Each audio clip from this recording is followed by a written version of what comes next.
উপস্থিত আমাৰ মাজত ICMৰ ইনচাৰ্জ হেমন্ত দাস ডাঙৰীয়া, শৰ্মা ডাঙৰীয়া আৰু মোৰ লগত অহা আমাৰ ইঞ্জিনিয়াৰিং APO CO আৰু বোৰ্ড অফ ডাইৰেক্টৰৰ সদস্যসকল।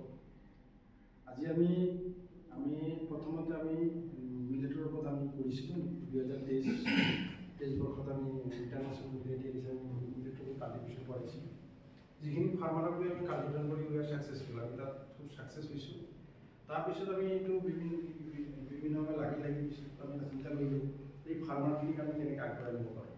তাৰ কাৰণে আমি এটা ফৰ্মেশ্যন ইঞ্জিনিয়াৰিং APO এটা ফৰ্মেশ্যন কৰিলোঁ। নামটো এইকাৰণে দিয়া হ'ল, তাৰমানে আমি নামটোৰ এটা কাৰণ আছে, তাৰমানে যিনাই পাৰত আমাৰ যিটো মিলেট কাল্টিভেশ্যন কৰা হৈছে এইটো আমাৰ KVK যোন KVK ডাইৰেক্টৰ আছিল প্লাছ সাইণ্টিষ্ট আছিল, তেওঁ ক'লে মই ক'লোঁ যিনাই পাৰত যিহেতু হৈছে এই নামটো যিনাৰে নামটো দিব লাগে আৰু মিলেটটো আমি যিটো আমাৰ প্ৰডাক্ট সেই প্ৰডাক্টটো তেওঁ মানে